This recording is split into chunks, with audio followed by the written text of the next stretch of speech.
Hi, everyone. Welcome to the Resolve to Be Prepared webinar. We will get started in just a few short minutes.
Hi, everyone. Welcome. And for the Resolve to Be Prepared webinar, we'll get started in just a few minutes at 12:15.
Hi, everyone.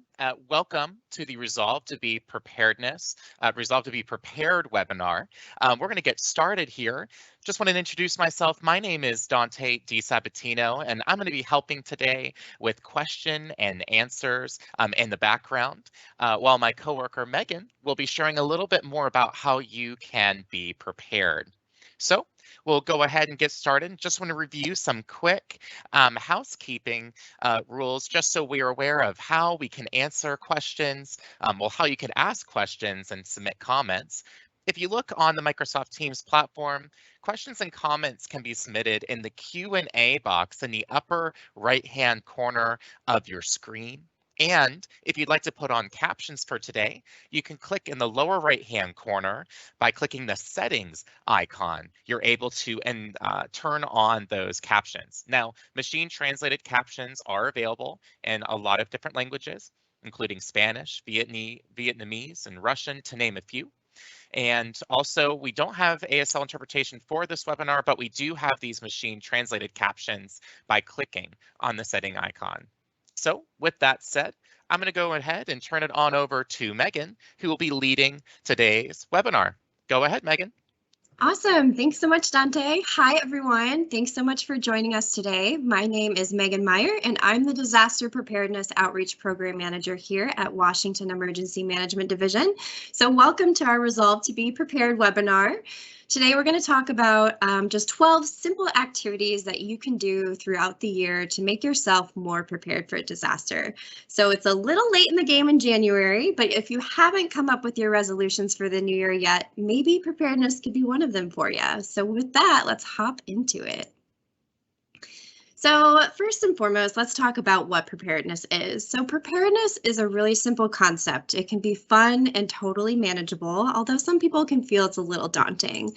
But in a nutshell, what preparedness is it's any action you take, whether large or small, that reduces the impact of a disaster on you, the people you live with, and or your community. So it's any action you take that reduces the impact of a disaster on you and the people around you.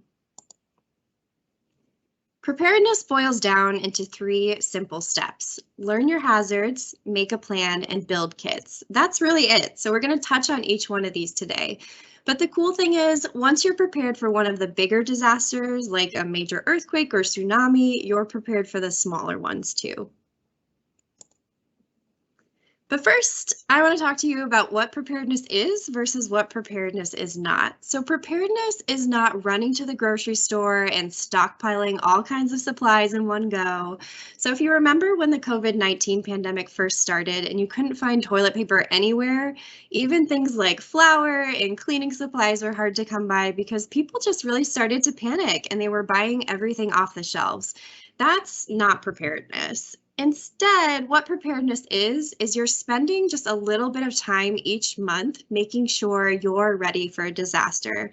So this could be going to the grocery store on your regular weekly trip and you're buying 1 extra can of beans or 1 jug of water to put in your emergency kit.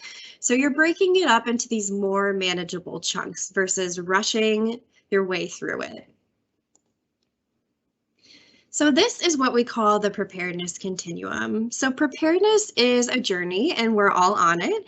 So maybe you're at the beginning of it and you haven't started thinking about preparedness yet and you don't know how to start. That's totally okay. That's why you're here and you're learning a bit more today. Maybe you and the people you live with have an emergency plan and you have an emergency kit and it's stocked to the brim. That's great. We might be able to give you some more ideas on how to increase your level of preparedness too. What matters is that you're here now and you're learning how to be more prepared. It doesn't matter where you are on your preparedness journey today. It just matters that you start and you keep going. You don't stop. So that's what we want. We want you to hop on this preparedness train and we want you to keep going. So the first step in disaster preparedness is really learning about your hazards. So this is Washington State, of course. So we have so many great outdoor recreational opportunities out here with the Cascade and Olympic mountain ranges, the coastline and the desert in eastern Washington. With all that, however, comes a few risks when it comes to disasters. So if you live along the coast, there is the threat of tsunamis. Some of those big, beautiful mountains are actually volcanoes. We have 5 active volcanoes in Washington state. They are Mount Baker, Mount Rainier, Mount Adams, Glacier Peak, and Mount St. Helens. We have several active fault lines in the state, and when those tectonic plates kind of push or grind against each other, we can experience earthquakes. And then while our summers are insanely beautiful, it can get really hot and dry, leading to the perfect conditions for wildfires to start. We have severe storms, including the random tornado and winter weather. And we recently experienced a ton of rain in Western Washington, which led to some pretty severe flooding. Floods are actually the most common hazard in the United States. Then we have home fires. So this isn't necessarily a disaster we think about as often, but many people experience a home fire each year, and they can be disastrous for that family. So since they are so common, we just want to make sure you're a bit more prepared for them too. So this list is by no means exhaustive, but these are some of the major hazards in our state. And one of the things I'm going to tell you about now, but that we're going to touch on a bit later throughout this presentation, is the importance of knowing how you're going to be notified in a disaster. So if one of these hazards becomes a disaster, local authorities can notify you who is affected, what to do, or where to go through an emergency alert. So you and the people you live with can sign up for emergency alerts at our website, which is www.mil.wa.gov/alerts. So as I mentioned before, we're going to walk through 12 simple activities that will take an hour or less of your time each month to complete. But at the end of the calendar year, you'll be much better prepared for a disaster. So all of these activities can be found in our Prepare in a Year guide. So we're going to breeze through them today, but if you're interested in going more in depth with any of the activities, you can either scan the QR code at the top of the slide with your phone camera, or you can visit www.mil.wa.gov/personal to download your free copy of the Prepare in a Year guide. So the activities we're going to talk about today are making a communications plan, creating a disaster action plan, storing water, building grab-and-go kits, securing important documents, becoming 2 weeks ready, learning about fire safety, learning about utility safety, storing under-the-bed supplies, practicing drop, cover, and hold on, preparing to shelter in place, and last but not least is conducting a home hazard hunt. So our first activity is developing a communications plan. So during a disaster, the first thing you're probably going to think about is my family safe? Especially during the day, members of your household may be spread out at work or at school or daycare. Since chances are that you may not all be at the same location, you're going to want to be able to get in touch with your family members to make sure they're doing okay. So how can you do this? You're going to make a communications plan. That starts with identifying an out-of-area contact, someone who lives far away from you, who lives out of a potential disaster zone. This person can act as a relay point for members of your family to call in the event of a disaster. They can let other members of your family know who is okay and who they've heard from. So why out of area? It's going to be really difficult to call or text people who are in an affected disaster zone because the communications infrastructure might be bogged down with emergency calls. So communicating with someone who is out of the disaster zone will have a bigger success rate than if you try and contact someone living within the disaster zone. You're going to want to text your out-of-area contact, not call them. And you want to leave the phone lines open for life-threatening emergencies, and texts, because they take up less bandwidth than a phone call, are more likely to go through. So once you choose an out-of-area contact, you're going to want to tell them who they are. So this is super important. They can't help you if they don't know what their role is. So for me, my out-of-area contact is my dad, who lives in the middle of Iowa. So he knows that my sister, my husband, and I are going to text him in the event of an emergency, and he's going to be that relay point for us. Another tip you want to do is just write down important phone numbers, including your out-of-area contacts information on a piece of paper. So when we're really stressed or overwhelmed, it can be pretty difficult to accurately recall phone numbers, even if we know them beforehand. So just stick this contact card in a safe place so you'll know where to find it in an emergency, and make sure everyone in your family has a contact card. And again, know how officials are going to communicate with you in the event of a disaster and if you need to evacuate. So sign up for those emergency alerts and make sure you talk to the people you live with about signing up for them too. So our second activity is making an action plan. So first, you want to identify how you're going to leave your home if you need to evacuate. So in the event of a home fire, you want to make sure you have 2 exits out of every room if possible. So this could be a door or it could be a window. Just make sure your exits aren't blocked by things like heavy furniture and that you can escape from them easily. If you're not sure what would be the best exit, just talk to the people you live with when you get home tonight and come up with a plan. You also need to pick 2 routes from your home. So in the event of something like a wildfire, you want to choose 2 different directions leaving your home. So say you pick a route going to the north and 1 route going to the south. If the wildfire is coming from the north, you know you can't use that option, so you would try and head south. You just always want to have a backup plan. Next, you're going to pick a meeting spot. So pick one outside of your home in case you need to leave during a home fire. This could be across the street at your neighbor's mailbox, or it could be, the big oak tree down the block. Just talk to the people you live with to pick what is the best meeting spot for you. Everyone should know how to meet at that meeting spot so you can account for who is safe. And then if nobody's at home because, maybe someone's at work or someone else is at school or your child's at daycare, just pick a meeting spot that is centrally located for you all to meet if you can't get home. So if you can't return to your home or it gets damaged during a disaster, know where you can stay. So this could be at a local shelter or the home of a friend or relative. Just have a plan ahead of time.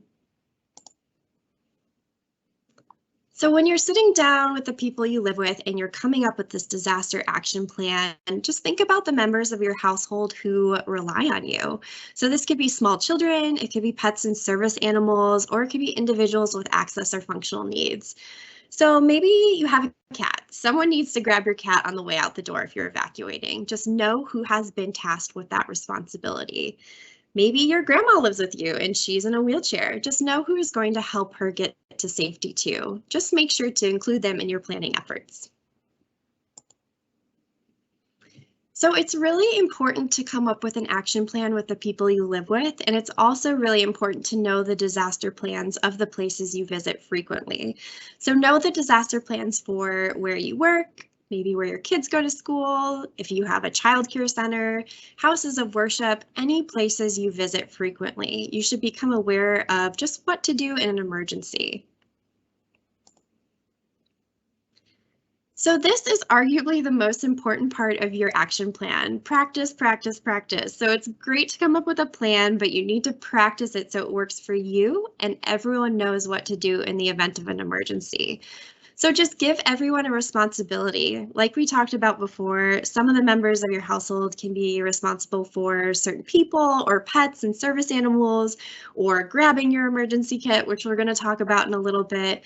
But you want to practice your plan regularly because things can change. So if they do, you can make updates to your plan as needed. So for me, I practice my emergency plan every 6 months, and I do this during daylight savings time. So this is a good time to just make sure your smoke alarms work and they have fresh batteries too. So when I change my clocks, I know that I'm also going to practice my emergency plan and change the batteries in my smoke alarms. So the next activity is all about water. So water is a hot topic in disaster preparedness. So how much water do you need to store? We say 1 gallon of water per person and pet or service animal per day. So that's for cooking, that's for drinking, and that's for hygiene needs. So people always ask where you can store all of that water. Get creative. So under sinks or beds, in closets. I have some in my shed and in my basement. There are lots of places and ways you can store water. Someone the other day told me that they actually store water in containers in their freezers. So when the power goes out, their food will stay cold a bit longer and they'll have water in an emergency situation too. However, if you have a lot of people in your family or you live in a smaller apartment building or a smaller home, you can also consider getting things like a water filter or water purification tablets to supplement that 1 gallon of water per person per day. So just identify other sources of water in your home too. So think about like hot water heaters and toilet tanks. Those are great sources of pre-existing water. Or think outside of your home. Maybe you live by a freshwater stream or creek or a lake or a river. Those are all good options that you could filter water and get some in an emergency as well. So here's a question for y'all. So just something to noodle around on. But how much water does a family of 3 need to prepare for 14 days or 2 weeks? So you got a family of 3 and you want to get them enough water for 2 weeks. So the answer is 42 gallons. So you have 3 people in your household who each need 1 gallon of water per day. So you're going to multiply that by 14 days and you get 42 gallons. So that's a ton of water. So think of ways you can just get creative in storing that water, or how you can supplement what water you already have with devices like a water filter. So activity number 4. So the grab and go kit. This is also known as a go bag, but the idea behind it is it's a small stash of supplies that can sustain you for 2 to 3 days until you can get back to your larger disaster kit at home. So this could be an old backpack or a duffel bag, something you can just easily carry that isn't too heavy. And the idea is that you can grab it and get out quickly if you need to evacuate. So you want to put your kit near a primary exit in your home, such as a back or front door. I stash mine in the front hall closet, so when I'm heading out, I can easily grab it and go. You want to rotate your items in it every 6 months, just making sure no food is expired and that everything still works. It's also really important to include a comfort item. So that's something that will help alleviate any stressful thoughts or feelings in an emergency situation. So I love to draw, so I have a small pack of colored pencils and paper in my kit. Maybe you like to play card games. Consider putting a deck of cards in your kit, whatever works for you. You want to pick foods that don't require any refrigeration or cooking. So this could be things like jerky or granola bars. You don't want to have something that's going to require water to eat. Remember, this bag is only for a few days until you can get back to your larger disaster kit, which we're going to talk about in a minute. But you want to make sure any items that could be easily damaged by water are in a waterproof bag. So this could be some cash or copies of important documents or special photos. You just want to make sure they're protected. So it's equally important to have a go bag for everyone in your house and at other locations. So I have 2 cats and they have a go bag that's actually in their pet carrier. So it has some cat food and water. It has veterinary records. I have photos of the 2 of them as well, toys and collars in it. You want to make sure there's a vehicle kit in your family's car. So it should include things like a map, tools, food, water, flashlight, and snow chains if needed. Just think about the things you may need if severe weather conditions cause you to be stuck in your car for a while. I also have a go bag under the desk where I work, which is something I'd highly recommend that you all do as well. So in case I need to evacuate, I have all the items I would need until I can get back to my larger disaster kit, including like a cell phone charger, a first aid kit, food, water, etc. So important documents, this is our next activity. We want you to think about what documents are important to you. So this could be documents for members of your household, such as marriage or birth certificates or passports. It could be financial documents, such as house deeds or vehicle registrations, medical documents, such as a list of prescriptions, insurance policies. Maybe you have a particular medical care routine that needs to be written down, whatever it may be. You also want to think about emergency contact information and your valuables too. So what are phone numbers you would need to know in an emergency? What family photos are invaluable to you that cannot be replaced? Do you have pictures of your home and the belongings inside in case you need to file an insurance claim? So if you're able to, just make sure you have copies of these documents in print form, digital form, and even on a flash drive. You can also email copies of them to a trusted contact so they can pull them up for you if needed. So get 2 weeks ready is our 6th activity. So first and foremost, this is what we really want you to do. But what it means is that we want you to have enough supplies for both you and members of your household to be sufficient for 2 weeks on your own. So this is the ultimate goal. It's something you are working towards. It's not something you do all at once. Again, it's little by little you're working up towards it.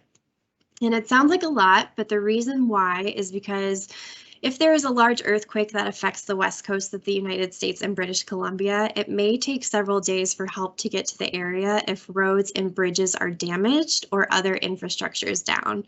So we want to make sure your household is prepared because that's one less family that will need to rely on help from first responders.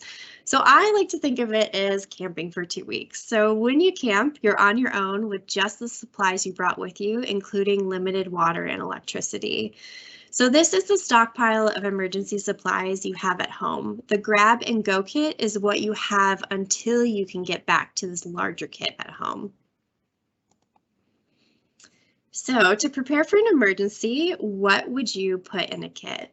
So we want you to keep 2 weeks of supplies in your home, and you may have a lot of these items around your house already, or you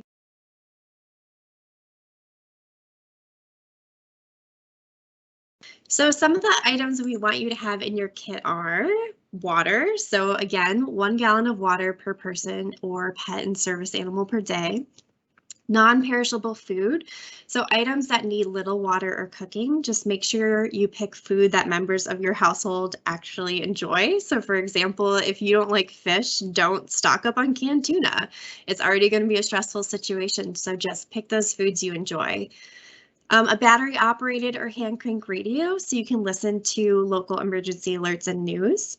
Cash, so ATMs are most likely not going to work during a disaster, so cash is key. Make sure you have enough on hand to buy critical supplies. Important documents, so make copies of anything you need to prove you own your house, your car, etc., just so you can file insurance claims. A copy of your photo ID or passport, those are great too. Clothes, you want to have a change of clothes that works with the season, so closed-toed shoes are a must as well. You don't want to be walking around barefoot in a disaster situation. So an idea there is just don't throw out your old pair of sneakers or hiking boots. Stash them in your kit, or maybe your washing machine or your dryer eats some of your socks. You know, throw together one of those mismatched pairs into your emergency kit so you have some warm socks for you. Items for your pets and service animals. So make sure you have food, water, treats, toys, leashes, a carrier, copies of veterinary records, whatever you need to keep your pet safe. A flashlight or another light source for when the power goes out. So have extra batteries on hand too. And then medication. So if you or someone you live with has a prescription, make sure you talk to your doctor about how you can get extra medication to put in your emergency kit.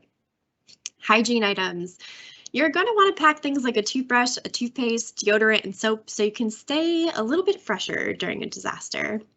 And it's good to check on your kit every 6 months or so to make sure nothing is expired, everything still works, and your clothes still fit and they work with the seasons. So the 7th activity is fire safety. So home fires happen every single day, and they are most often caused by cooking accidents, smoking indoors, fireworks, or using things like space heaters incorrectly. So now is really the time to learn about and practice smart fire safety.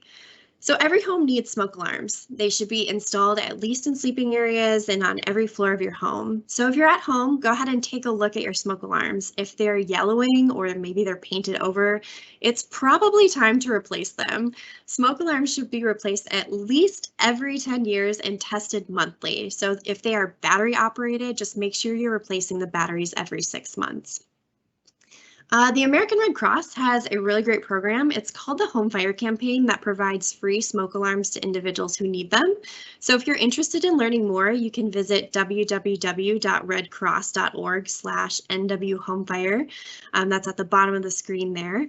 They also install alarms for folks who are deaf or hard of hearing, known as bed shaker alarms. So know that's a resource in your community, and if you need it, feel free to utilize it.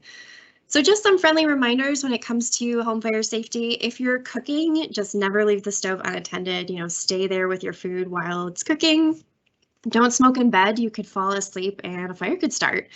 Things like matches and lighters, they should be stored up high and away from curious children. And make sure you know how to use a fire extinguisher and are using any heating sources, whether it's like a wood stove or a space heater, according to the manufacturer's directions. So like we talked about earlier, just pick 2 ways to exit every room in your house if possible, and make sure nothing is blocking your doors or windows so you can make a quick escape. Practice your fire drills with the people you live with and go to that meeting spot and make sure everyone knows where to meet. And again, just never re-enter a burning building. Once you're out, stay out. Utility safety. So when it comes to the gas shutoff valve, now is a good time to identify where it is and learn how to turn it off. So when you turn off the gas, you're going to turn the valve a quarter turn so that it's perpendicular to the pipe. You're going to have a wrench or some other tool strapped to the shutoff valve or nearby so you can quickly turn off the gas in an emergency. So you're going to want to shut off the gas immediately if you smell a rotten egg odor or you see the dial spinning rapidly, and that's like faster than it would normally spin, or if you hear a hissing sound. So that's your cue to get everyone out of the house immediately and shut off the gas. So once you shut off the gas, the key thing to note is a professional will have to come turn it back on for you. You cannot turn it back on yourself. And if you use propane, just make sure your tank is regularly serviced, stored upright, and located outdoors. So think of how much time we spend sleeping in our beds. Probably a lot if you're like me. So that's why we want you to keep some supplies under your bed in case you need to evacuate in the night. So here are some supplies we suggest you keep under your bed. So sturdy shoes. This can be an old pair of sneakers or hiking boots that you don't use anymore. Work gloves, just something to protect your hands. A light source. A hard hat or bicycle helmet, and this is to protect your head in the event of an earthquake. I even switch mine out. So in the summer, I put my ski helmet under my bed, and in the winter, when I'm not biking as often, I put my bike helmet under my bed. And then just a whistle in case you get trapped in your room and you need to call for help somehow. So under the bed supplies are really great, and this is a simple activity you could do. Drop, cover, and hold on. So Washington is earthquake country, and even though you may not feel them all the time, earthquakes are happening all the time. So that's why it's really important to practice drop, cover, and hold on. So when you do this, you're going to want to drop to your knees. You're going to find cover under a table or desk, just something sturdy that can protect your body, and you're going to hold on to it until the shaking stops. So you're going to practice this inside and outside. Remember, if you're inside when the ground starts shaking, do not run outside. Just stay inside and find cover.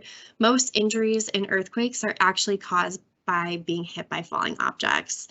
And if you're outside, make sure to get away from anything that can fall on you, like street signs or large trees, etc.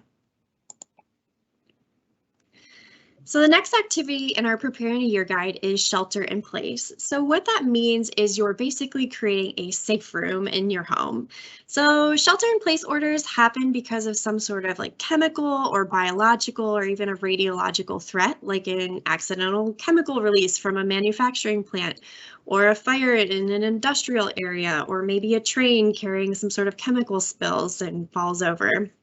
Generally, you're just going to want to shelter where you are when directed by local officials.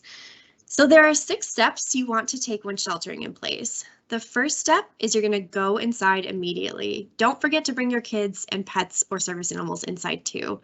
The next step is you're going to tightly lock all of your doors and windows. So the faster this is done, the fewer contaminants that will get inside.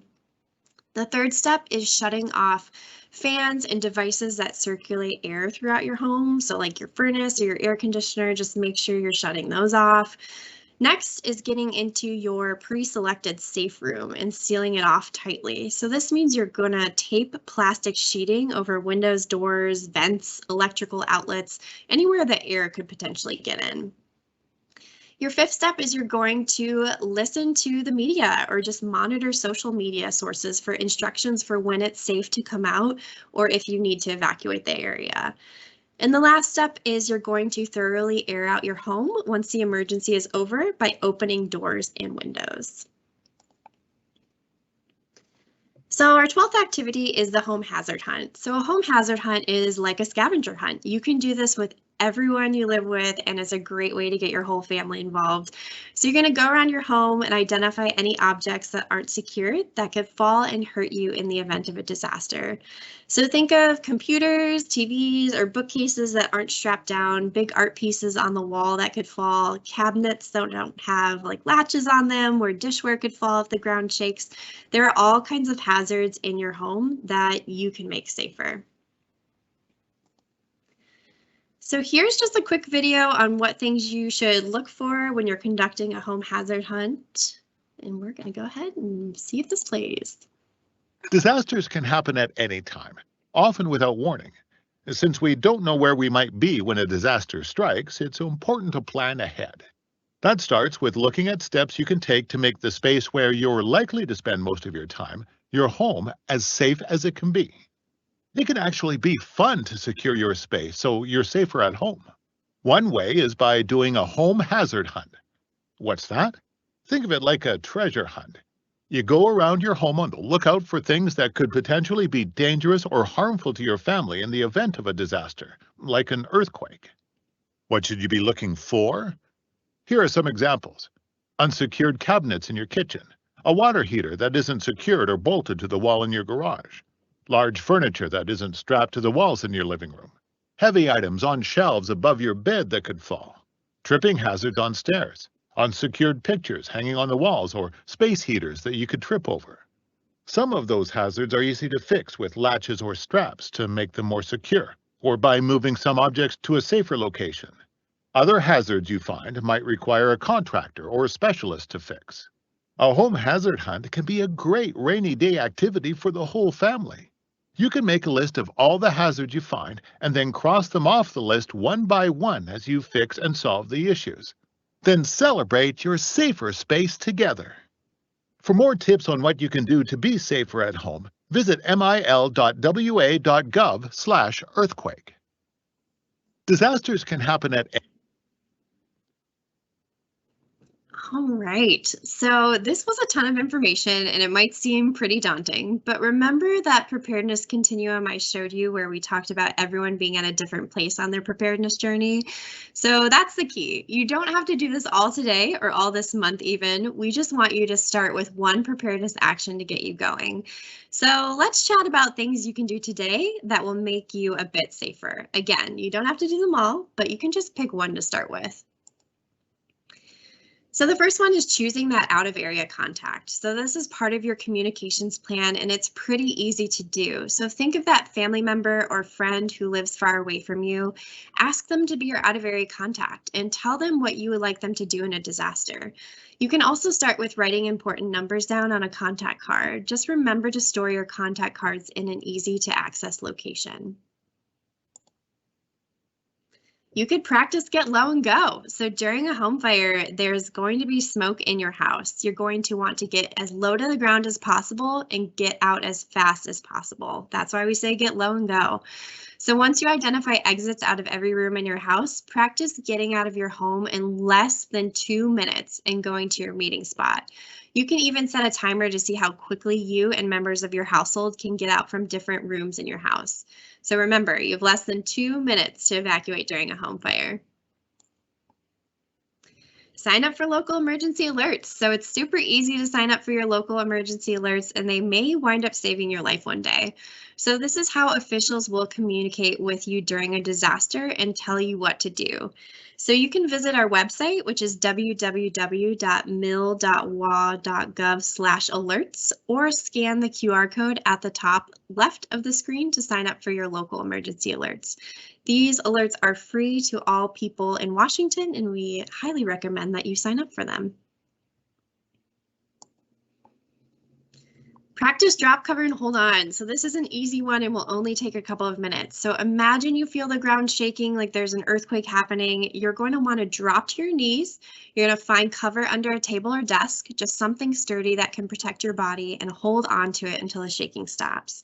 So if you live in or near a tsunami zone, the ground shaking during an earthquake may be your only warning that tsunami waves may be on their way. So once you practice drop, cover, and hold on, make your way to high ground as if the tsunami waves were on their way. Just make sure to review your evacuation routes with your family members ahead of time. And then every year, the Great Washington Shakeout happens on the third Thursday of October. So this year it's October 20th, 2022. This is the world's largest earthquake and tsunami drill. So if you'd like to participate, which you can anywhere at any time, you can register at shakeout.org/Washington, which is on the bottom of the screen there. The website also has some really great resources for earthquake preparedness. Learn, practice, and share. So if you do one thing today, I hope you just share something you've learned with the people that you live with and your friends. So the more people who learn about disaster preparedness and its importance, the safer our communities are going to be. So thanks y'all so much. I hope you will all check out our Prepare in a Year guide to learn more about each of these 12 activities and start with one that you would like to do. Hey, aim to do all 12 this year. That would be awesome. So we have several other resources that you are more than welcome to take advantage of, which you can see here on the screen, including our general preparedness website, the emergency alerts page, our YouTube channel, which is chock full of educational and entertaining videos about preparedness, including the one we just showed, in our social media channels. So please feel free to follow us. So we had some questions submitted beforehand that we'll go through, but if you need to drop off and you still have questions for us, please feel free to email us your questions at public.education@mil.wa.gov, and someone from our team would be so happy to answer them for you. So that email is on the screen there, but again, it is public.education@mil.wa.gov. So Dante, do you want to go ahead and we can talk about some of the questions that were submitted earlier? Absolutely. So yeah, we have a lot of great questions that are coming in the chat from today and some that were submitted earlier as well. So I'll get started with some of those first ones. So Megan, what shelters are available in case of an emergency? Awesome. Yeah, thanks so much, Dante. So that's a great question. So what shelters are available in case of an emergency? So what you want to do is you just want to check with your local officials to see what shelter spaces are open. So they will oftentimes post on social media channels, or you'll hear on the radio or the news. The American Red Cross is another great resource, and if you follow them on social media, they post where their shelters are and when they will be opening. Additionally, if you visit ready.gov, so that's ready.gov, and text the word shelter and your zip code to a certain number, I forget what exactly it is, but you'll get a response with open shelters in your area. So you can visit their website to see what exactly that number is, and for any additional details on that, again, it's ready.gov/shelter is the website. All right, thank you, Megan. Another question that we had is, does dried food really expire? Yeah, so this is a great question. I have seen backpacking or camping meals that have an expiration date of like 30 years from now.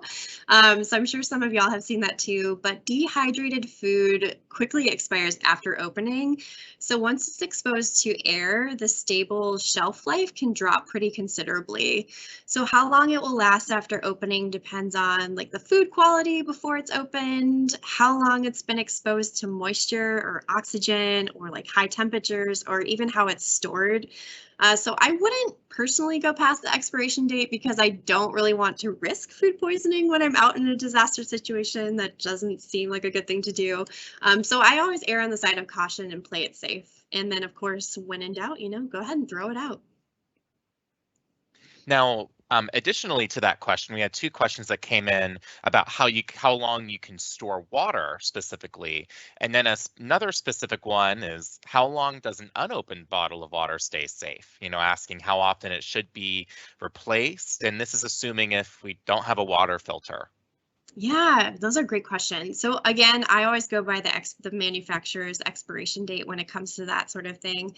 Something to think about too is how your water is stored. So here's an example for me. I used to live in New Orleans in Louisiana, and I used to have water in the back of my vehicle, but it was beating down in these plastic containers in the hot sun. So that's not something you want to do. You don't want to store your water that way.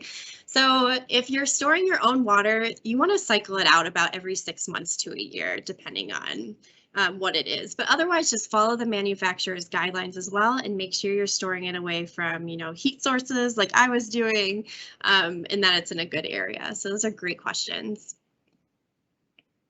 Great. And continuing on the theme of water, what is a reasonable amount of water to have on hand? Yeah, definitely. So again, we suggest 1 gallon of water per person and pet or service animal per day.